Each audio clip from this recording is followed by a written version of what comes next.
Welcome back to another Askari Cast. My name is Rod Van Blake, author of the Ancient Illumination series as well as the Omari Chronicles. And today we are doing an indie comic spotlight. So I'd like to introduce you all to Omari Malik of Blacktooth Publishing. He's the creator of Adastra, Dogpile, and Snakebite. Appreciate you taking the time out of your day to come on, brother. How you doing? Thank you guys for having me, man. Omari Malik's in the building. Brooklyn's in the house, man. There you go. So, vaguely, what I just gave was a vague introduction uh, to give you the platform, let you speak, let the people know who you are, what you do, and basically what got you started. Yeah, so like I said, Omari Malik, born and raised in Richmond, Virginia. So from Brooklyn by way of Richmond, Virginia. Moved up here when I was about like 17 years old to kind of do college. But let me backtrack a little bit. I've been a lifelong comic fan. Like I tell people, I was an executive's dream. If you were an executive at a toy company, I was your dream come true because I wanted every piece of merchandise. I wanted every toy to every cartoon ever. Like, I go to the toy aisle and bug out. So, always in the Batman, Digimon, Pokemon, just anything you can imagine.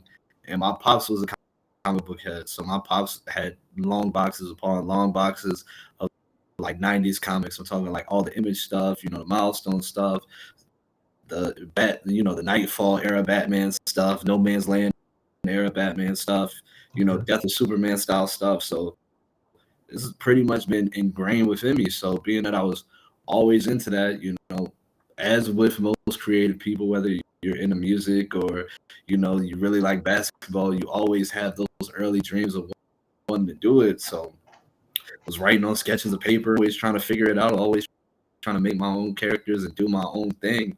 And for a long time, that's kind of really what I wanted to do. But having Southern Black parents, it wasn't always supportive. Which is why they pushed me to go to college. They pushed me to have something practical. So I moved up to New York, went to St. John's, got my bachelor's, got my master's, and was about to start a job, and just like, holy crap, like this is not what I want to do. I don't want to be in a cubicle for the next 30, 40 years. What do I really like? What am I really passionate about? And the only thing that kind of like was resonating with me, or kind of like was hitting, or that I even was really considering, was comics. So Okay. I literally went back to my mom's house, dug out my old sketchbook, started to put together some ideas, got distracted by the fact that working in corporate America pays really well. So started having fun, buying clothes, going places, hanging out, doing things that I couldn't do when I was a broke college student, or a middle class, lower middle class black kid. So started to enjoy that sort of stuff. But when the pandemic hit, and corporate America started corporate American, when corporate America started really showing their tail, I should say, with all the George Floyd stuff, all the first forced diversity stuff, I was like, yeah, this isn't for me. I gotta get up out of here. Like, let me go pick back up the comic thing. So really started grinding and figuring it out, reaching out to my mentor. Shout out my mentor Greg he's the writer of a book called His Nana. Reached out to Greg, Yeah.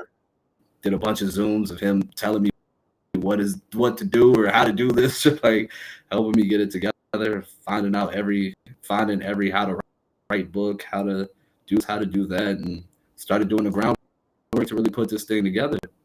Yeah.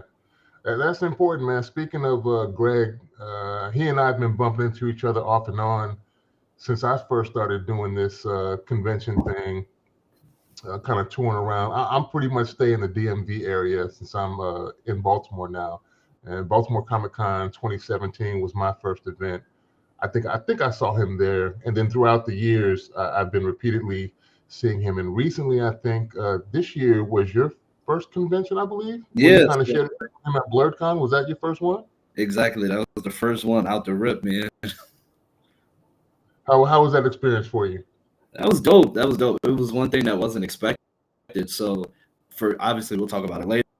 But I have a Kickstarter going for my books and things like that, and it's kind of funny how it played out because, like I said, Greg's my mentor. We talk all the time and stuff like that.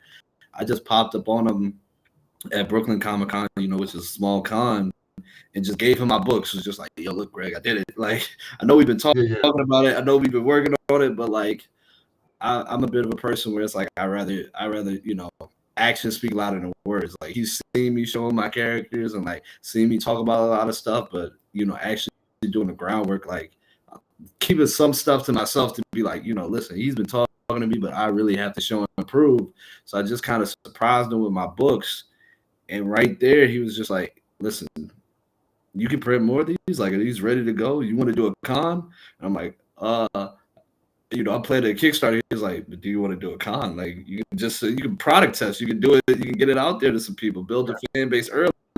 So I was like, all right, yeah, I'll do it. So, tabled and did Blur. That was my first con, and that kind of sparked me to do a few more. So I've done Richmond Comic Con, did NYCC, and start doing Baltimore next week. So starting to get this thing going. Yeah, this weekend, in fact, is Baltimore Con. I'm all about that con life now, mainly because that was one of the most valuable ways of me to advertise my books, and I'm sure you'll find that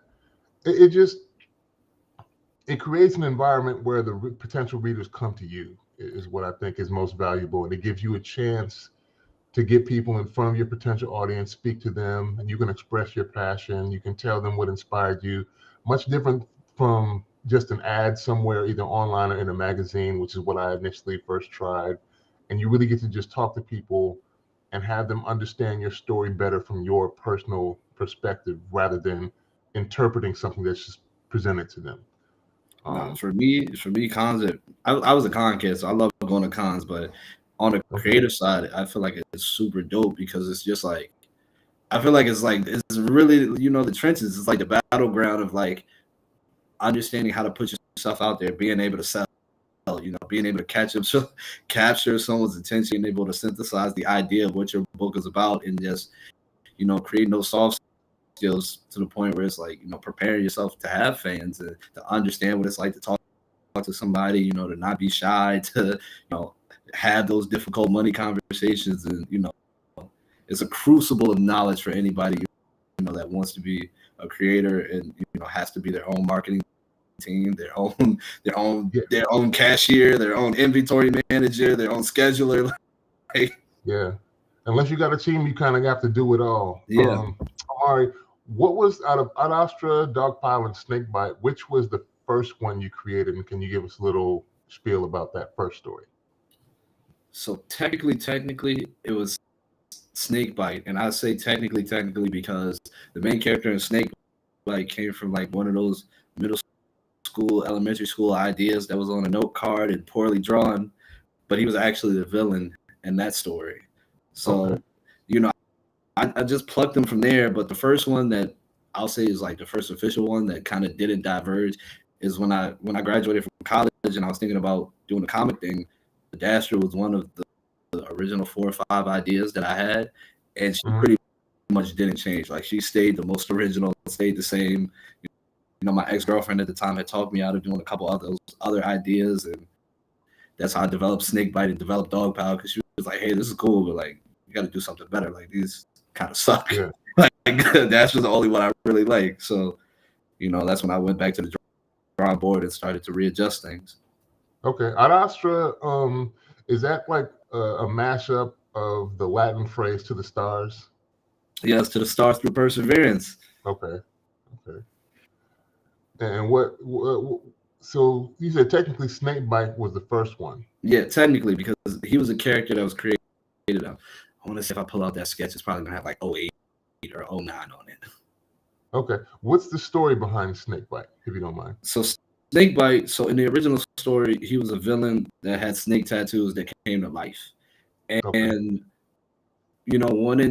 feeling like that was such a great idea and, visually striking, even from my like terrible sketch, I decided it's like, all right, let me figure out how I can do this, and kind of harkening back to his anti-hero type of thing, which is, and you also think about snakes, they slither along. So, he's kind of walking the path of good or bad.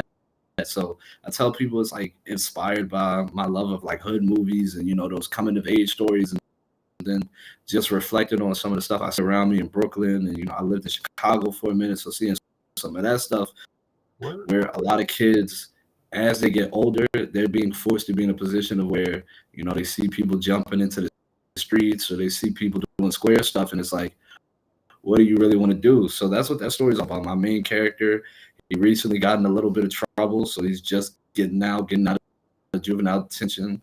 Okay. Kind of his last hurrah, or his last in his head rambunctious thing that he's going to do with his friends is get tattoos. And of course, whenever you say it's the last thing, it always is, blows up in your face. So those tattoos give him superpowers. And now with those superpowers, the peer pressure and all that sort of stuff, it's like, all right, now I have powers. Am I really going to jump in the streets? Because that's what my friends are doing. And if I jumped in the streets, I could be the biggest, baddest because I have superpowers. Or if I actually decided to go the right way because I've been in trouble, I just got out of juvie, I could really be a hero. But he's struggling. He can't decide. It's fun to hang out with his friends. It's not as fun to do the rewarding stuff that no one pays attention to. So okay. Which one? I believe we spoke when I saw you at BlurredCon. You picked a good convention to be your first, because that was one that really blew my head up. My first time at BlurredCon, not this year, but the year before. Is one of your books actually like a manga or done in a manga style? Yes. So Dogpile's complete. I mean, it's an American style comic. It reads from left to right, but it's a manga. It's drawn through and through like a manga. It's rooted in my love for shonen battle mangas and stuff like that. Okay. So it's about a guy who lost his entire family when he was a child in a mysterious accident, and because of the accident, he ran away trying to look for power and a new family, and kind of life imitating art. When people go through traumatic situations and they have a big heartbreak or a big loss, they tend to realize that that strength to overcome it is within them. So that power that he's seeking after losing his family and wishing he could have prevented everything, he developed superpowers. Okay. And kind of being a runaway and a street kid, he there's a bunch of stray animals and stray dogs, so kind of found that attachment to them, realized he could channel his powers through those dogs, and once he started to feel himself and is now more confident, he's going back home, to figure out what happened and, prevent similar situations from happening to other people. That obligation of, I felt like this, so I don't want other people to feel like this. And, I should do something because why was I the only one that survived? So let me make this time here matter. Yeah. What made you want it formatted similar, in the style of a manga instead of just doing traditional comics straight out? So I love mangas, man, and I feel like so many people that look like us are really, really into mangas, but it's kind of hard for us to find that stuff made by us, if that makes sense. I can't tell you. I'm big into hip hop, big into like drill and like modern hip hop and stuff like that.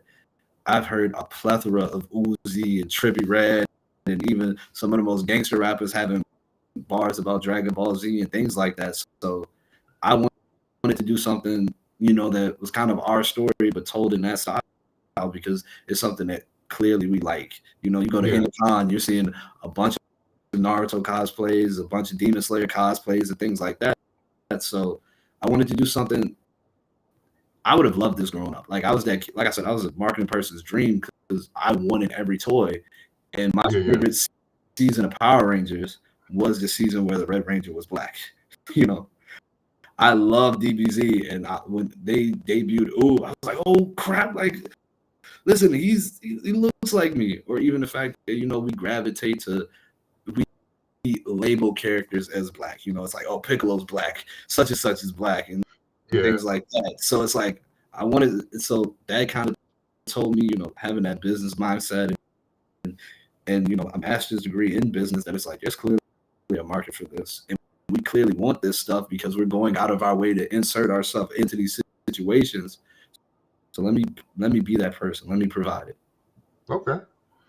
Interesting. That is an interesting take. And I was just curious because I'm always curious to see why different creators create within the formats that they do. I started out as a literary author, and just because people kept asking for illustrated versions of my work was the only reason really why I switched over to try and add that to the content I was creating. It wasn't like I set out from the beginning and like, yo, I'm going to make comic books and graphic novels. It's just I saw that there was market for it. So it's cool that you saw a niche where you can kind of slide in. Like, we're always supporting manga. What if we had some manga created, like you said, for us, by us, pertaining to the things that we're more familiar with than what it's really presented to us in the traditional ones that we see.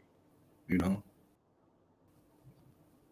that's cool. We're going to take a short break, and then when we come back, Omari Malik will expound upon the current project he has where you can get all of his works in one whop for a Kickstarter.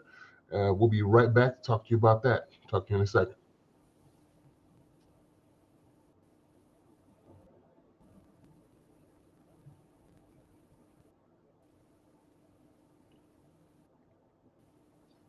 Welcome back to the Askari Cast. My name is Rod Van Blake of the Ancient Illumination series, and we are here once again with Omari Malik to talk to you about his Kickstarter that is ongoing currently. He's sitting right now at $35.95 with a goal of $5,000. So we're trying to kick him up to bring him on home now in the last 19 days so he can hit his goal. Please, I'm going to drop the link again in the chat.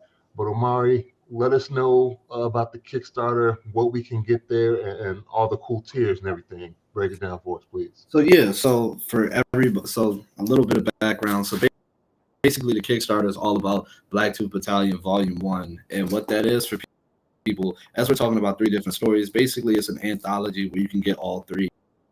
And being the comic nerd that I am, it kind of harkens back to the original days for comics. Like, you think of Tales of Suspense, you think of Amazing Fantasy, you think of Detective Comics, where they were comic books, but they were basically anthologies because, you know, our favorite heroes were just one story within those books.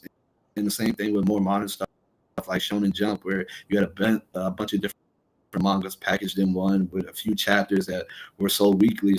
So I wanted to do that and basically display myself as a writer because, as we kind of mentioned, you know, there's 3 different stories here. There's 3 different art styles, but, you know, people can get it as one combined anthology version, or if people are just interested in one particular story instead of if people are interested in one story over the others, they can just get them as the one shots. You know, the lowest tier is like $10 for the digital version, which has all 3 copies, and they're full size comic books. They're full complete one shots. So, you know, I think it's like over 70 pages, but closer to, I want to say like 89, 88, 90 pages in total. Okay. So people can get it digitally, physically. Like I said, you can get you can get just, if only one of these books appeals to you, there's a tier where you can just order the one that you want. If you want all 3, just if you're a person like me who loves floppies, you can get the floppies. I'm also that person that I just want the floppies to go get them signed at cons, but I'm actually reading out a trade. So, you know, there's the trade graphic novel version. There's a version with a Kickstarter exclusive cover. There's also a T-shirt there. So, you know, kept the reward tiers varied, kept them cost effective, kept them. I don't want to price anybody up, out. Wanted to make it affordable. Wanted basically it to be a great entry point. So these stories are basically like pilots. So, you know, it's a nice sample size of what you get from a full series from Astra, a full series from Dogpile, and kind of a full series from Snakebite. So, you know, the goal is to have, you know, all 3 of these books go to full series and then have people argue about where it fits into the canon. So. Okay. Yeah. I've often thought that too, is basically one measure of success for me will be when people start arguing about, you know, the stuff within my creations, kind of like how Star Wars and Star Trek has that when people are always arguing over stuff within those universes.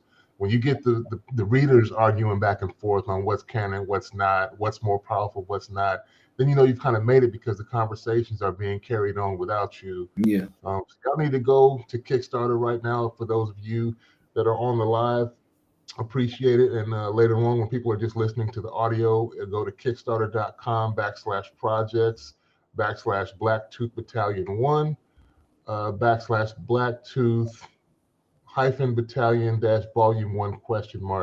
It's a crazy URL. Kickstarter has long URL. So if anybody wants it to be simple, just blacktoothpublishing.com/Kickstarter. Yeah. It's crazy. I was trying to give it to them for those that weren't, going to see the live and be able to see the link to just go ahead and click on that. So like I said, he's close to 3,600 right now. We're trying to give him the 5K in the next 19 days so he can make that happen and get this thing distributed to all you out there that are fans. Of the three, are there different age ranges for each book for the readers? Yeah. So, well, I say it's for all ages, and I just want to reiterate to people also, like, this Kickstarter campaign is a pre-order campaign. So the books are done once we hit our goal, and after the money clears from Kickstarter, it's going straight to the printer, and I'm definitely going to ship them out. I want to say within that month. So it's ending, I want to say, the middle of November. So anybody that donates to the campaign or pledges, you're going to have your books by Christmas. So if you're looking for a Christmas gift, go ahead and get it. But so as far as age range, I feel like, that preteen, like middle school or early readers, kind of like the introduction point. Not that anything is like graph or anything. I feel like Adastra is probably, the one that's like the most appealing to like younger kids, like the people first learning how to read. And I say that strictly because, one, the art style, I modeled it after kind of, Saturday morning cartoons. Adastra is about a 15-year-old girl. So, the younger kids, but it's not aimed towards the younger kids, but so, product testing and doing cons, that's the one that little kids pick up first. So yeah, but if you're a 20-something or however old you are, it's not going to lose your attention. But it's definitely for that, that teen Nick, that Disney Channel age range. Same thing for with Dogpile. Like, it's a manga, so if you have a Crunchyroll account, it's not one of the graphic mangas or animes. Just middle of the road, Demon Slayer, Dragon Ball Z. With some other ones. And Yu Hakusho, like Hunter x Hunter, My Hero, just, like I said, that 5th grade, 4th grade, just feel good sort of thing. And for Snakebite, I wouldn't even say it's that grown. It's one of those things where it's like, if you watch BT, if you've seen Juice, if you've seen Boys in the Hood, it's right there. There's no like, there's no cursing or anything. But like I said, they're literally boys in the hood, man. They're on the verge of, gang banging or deciding to go on the straight and narrow. So that's an interesting genre and subgenre to kind of mash up, and you think like the kind of science fiction mixed with hood story narrative, and it's applicable. It makes things more interesting to me, so I can see people could dig that, and make sure you all check that out. So let me see. How many tiers do you have overall? I haven't counted, but like I said, there's the digital, there's the individual one-shots, there's the one-shots separately but together, so you can get all 3 one-shots at one tier. There's the anthology, there's the one-shots and the anthology t-shirt, bigger bundles where you can get digital and print. So decent number of tiers. Is this your first Kickstarter? It's my first Kickstarter, yeah. Yeah, I'll be launching next month. It'll be my second one. And Kickstarter is a monster, man. For people that don't know, it's a different beast. And you only did you want to do 30 days or did you do 60 days? So I split the difference. I did 45. Okay. 45. So it's been a monster. I mean, like I said, Greg, my mentor, he told me, man, listen, it's hard work. So, really trying to beat the streets. And my New York Comic Con every morning, I was out there passing out lanyards, passing out flyers, like really trying to hustle this thing. And even I'm not the biggest social media person. Like, I'm one of those people where I get in and get out. You know, like I like fashion, so you know I check the Supreme Instagram on Wednesdays so I can see what comes out on Thursdays, or I pay attention to a couple sneaker pages, or you know, I get most of my. I'm a podcast fanatic, so I'm into like all the blurred spaces and you know comic spaces. So if I need to hear about books coming out, 9 out of 10 somebody I'm subscribed to on YouTube will tell me. So actively having to post and get out front of there, it's a lot of work. Yeah, you got to be out there in them digital streets, man. That's how I learned that last time. Yeah. Do you have any goals like once you reach beyond a certain point that'll kick in something extra for all your backers? So there's one built in that I have like a special secret. You know, at every tier it says plus special gift for anything that's physical. So you know that's like one secret that I have. You know, kind of going. Obviously, like I have for people that might not know, like I have a couple friends in the fashion industry and things like that. So you know, potentially some extra T-shirts and things like that if we hit stretch goals and stretch goals. Yeah, that's right. So yeah, stretch goals, and then just you know, if people can't tell, like I have a mug, so I'm all about you know merchandising and things like that, and you know have some art in a tug for prints and things like that. So if we hit the goal, once it's announced, you know I'll let people know, or just I'm a big person where I just like to bless others, and when I say just bless people, like I'm really appreciative to everybody that's bought my books at cons, that the people that have checked out my Kickstarter thus far. So it's like if I get extra money, obviously I want to put it towards you know the next set of books and things like that. But it's like I want to make it worthwhile because it really means a lot for me to people. For me, it really means a lot to me that people are supporting me. You know, taking a chance for the people that might not have seen me at a con, it might not have been able to flip through the book, that have just found it on the internet or put them out, that are you know supporting. Okay, well, it sounds like you want to keep it secret. Now, I'll respect your mystery and not trying to make you reveal whatever that stretch goal is. We're going to keep it going. Like I said, the link is in the chat for all of you checking us out right now live on either Facebook, Twitch, Twitter, LinkedIn, and YouTube, I believe, are the channels that I'm on right now. You can click that link, check out his Kickstarter and support to get him. Hopefully, he can blow past that initial goal of 5K so we can find out whatever this mystery stretch goal is, and all the backers will be able to get some extra goodies and stuff from you. I appreciate you, brother. I wish you all the success. Where else can we find you? Where are you online? So online, Blacktooth Publishing. Well, at Blacktooth Publishing on YouTube, Blacktooth Publishing on Instagram as well. My personal Instagram, Twitter, and TikTok at Big Bank Aaron. So BIGBANKAAREN. Catch me at a con. I'll be at Baltimore Comic Con. Got a couple more. Yeah, you got a table number for us? Where you at? I'm at D10. Where you at? I'm at E54. So E54. Okay. E54. That means you're probably like only a one row over from where we're gonna be at. E54. Cool. I'll be at Richmond. Well, VA Comic Con again in November. So okay. Oh, you talking about Richmond? Yeah, Richmond. Okay. And you're both the artist and the writer for this project, right? So I'm the artist. Well, so I'm the preliminary artist. I get my art is really shitty drawings that they make look better. So you know, creative brain, you know, Mr. Everything but the art. So I have a great team of artists, you know, different artists for every book that make it look way better than the roughs that I send them. So yeah, I couldn't even try to begin to start making art for my stuff, so I wasn't even gonna mess up and try because nobody wanted to see a book full of stick figures because that's about the best I could probably come up with for mine. So initially you started out doing the art yourself. How'd you find your artists? Beating the streets. So Facebook groups, Instagrams, just kind of all over the place. And well, DeviantArt, you know, all those sort of places. Just Facebook groups have been big for me. So I found like a couple artists through there, trial and error, listening, you know, testing things out. So digitally, it's been a digital hustle as far as like finding artists and then taking recommendations from my letterers and printers and stuff like that. Okay.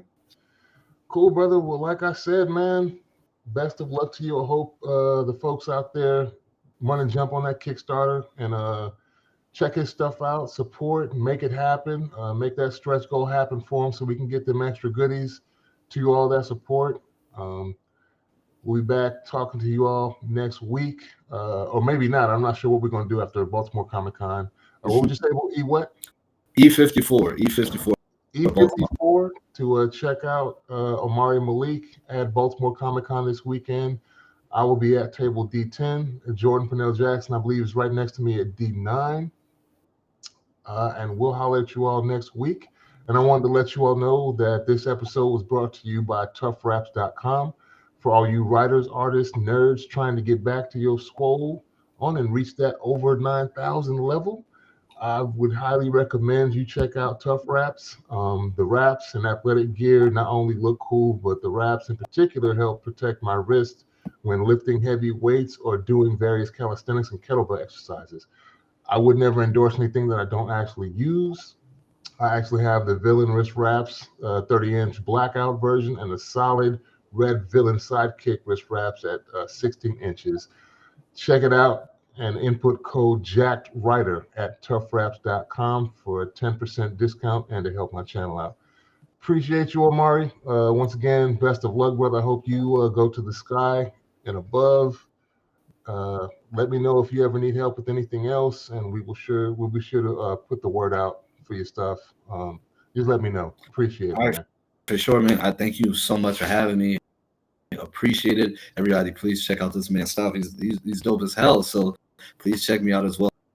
And can't wait to see you in Baltimore.